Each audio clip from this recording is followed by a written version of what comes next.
Final Fantasy VII Rebirth on the OLED Steam Deck, thanks to Square Enix for providing a code of the game. So this obviously caught my attention because it was verified before it came out, which is usually pretty curious.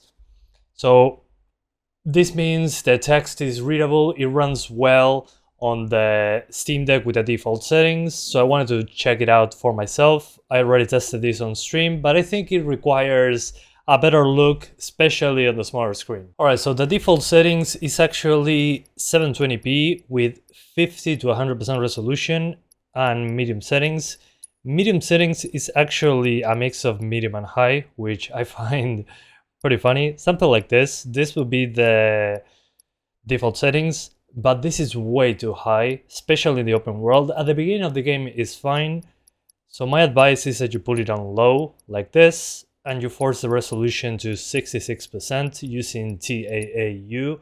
Unfortunately, there's no FSR, and TAA looks super blurry, so TAAU is the best that we can get at the moment. Well, what to say? First of all, the open world runs significantly worse than this, and there is obviously lots of pop-in. So personally, what I think is worth doing, apart from the settings that I already told you, as an option, if you don't mind some drops into the upper 20s in the open world, is to increase the model detail to medium. Otherwise, the pop-in is very obvious, especially in the open world, some of the 3D models, but you lose a big chunk of performance. So now what I recommend is that you lock it to 30 FPS. So go all the way down. 40 is unfortunately not possible, especially in the open world. So we're locked to 30 FPS. As you can see in the Prologue, it's all good and dandy. And the Prologue is like an hour and a half. So that's what I'm trying to show you, like a variation, as usual, many environments. And discuss the verified thing. At the beginning with the verified thing, again, you get medium to high settings with 50 to 100% resolution. That means that the game will jump between half resolution and 720p, so between 360p and 720p. But as soon as you hit the open world, you're going to get like 20 FPS with those settings, with widely moving dynamic resolution. Now going back into what I was talking about, the open world. As soon as you look into the distance, even with medium draw distance or background model quality, you get into the mid-20s. Doesn't happen all the time, but especially when looking into the distance, this can happen. So again, as an option, if you don't mind about those drops, that's fine, you can keep it as I told you. Otherwise, just go with background models on low. And now we should be good, but there's a lot more pop-in. I'm pretty sure, as I said when I played this for the first time, that this was meant the low preset, I think, for the Steam Deck. The pop-in is very obvious, might be hard to tell with the camera. But the pop-in is super aggressive. If you didn't like the pop-in on the PS5, well, this is not going to do you any favors. I mean, considering what the game was showing by default, with the verification and all that, I don't think it's a good preset to have as verified. Just because of the fact that as soon as you get into the open world, you're going to drop into the 20s.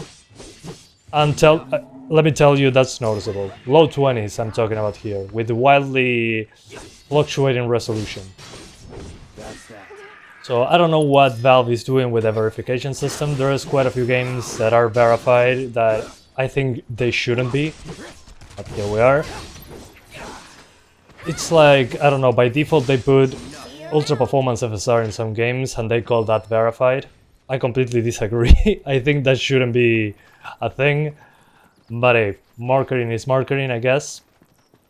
So if they say it is verified, it's better to sell more Steam Decks, which I'm fine with, but I feel that it's a little bit disingenuous, especially if the graphic settings are not great for the rest of the game.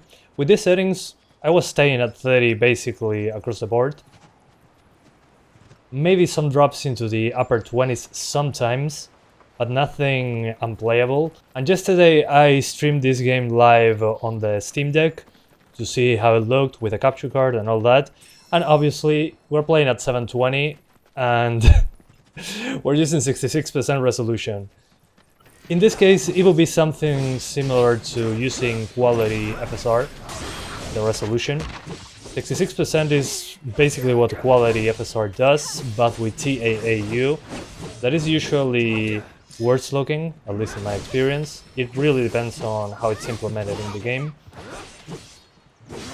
But other than those sacrifices to draw distance, I think it looks good enough on the 7-inch screen.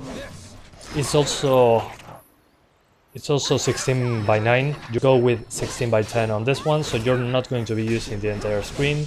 There's workarounds for this, very simple ones. But the biggest workaround would be to just try to fit the image to the screen, which will crop the UI a little bit. So you just open this menu, go to the bottom, and here when it says scaling mode, if you put stretch, it'll use the entire screen but stretch the image, and if you put fill, it'll be the entire screen, but you have some cropped UI. So if you don't mind about that, losing some of the screen real estate, you can do it that way. Personally, I'd rather play it at 16 by 9. The black bars don't bother me at all, especially on the OLED screen. When it comes to HDR, it seems to be enabled by default, so that's good. You can increase the brightness quite a bit. I'm using pretty low brightness so I can record this and you can see it properly. But again, the open world is usually what kills performance, even on the PlayStation 5. That's the softest that you can see the game. And while it doesn't look amazing if you're looking close to it, considering it's a 7-inch screen and it's a portable PC that is way less powerful than a PS5, I'm pretty surprised that it actually works at all. I mean, if you told me this a few months ago, I wouldn't have, well, not even a few months ago, a few weeks ago, I wouldn't have believed you. Still, with the things that I clarified about the settings used and all that by default, I don't think this should be verified until that menu is by default on low settings. Again, my opinion, because most people that are going to be using a Steam Deck and trust the verification system are probably not going to go into the settings without watching a video or something, if they actually bother. They're just going to launch the game, hit play like in a console. So I think they should patch that in. Just that for the Steam Deck by default, put it at low settings with 66% resolution. And that should give you a flat 30 FPS, even in the open world. What I'm trying to say is that even on cities, it's not a big deal. Or places with lots of light sources that cast shadows. The biggest deal is outside in the open world, running around, looking into the distance. That really kills the GPU. And it kills it quite significantly. It's rare, at least for me, to see the Steam Deck's GPU hitting 1600 MHz. So on Steam Deck, low settings, 66% resolution, which is like quality when it comes to upscaling, quality FSR. I wish there was, as an option, FSR and XeSS, but we only have TAAU and TAA.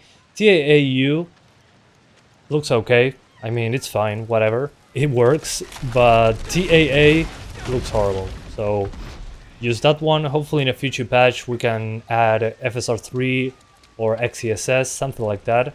Or maybe, I don't know, this game also has DLSS, maybe we can inject FSR3. It's usually super easy to do, so I'm going to try it later. Just for image quality differences, maybe it does look better than TAAU, which is usually the case. But as first impressions go, I just think that a lock to 30 FPS with 66% resolution on low settings should give you the best experience. It doesn't look as blocky as 50% resolution, and at the same time you get a consistent 30 FPS, at least when it comes to open world plus slower sections such as this one. Anyway, would I recommend Final Fantasy VII Rebirth on Steam Deck? Yes, as long as you lower the settings, you'll know that visually you need to lower your expectations. Then yeah, sure. I think it looks okay with 66% resolution. I just think it shouldn't be verified until they put the default settings on low with 66% resolution.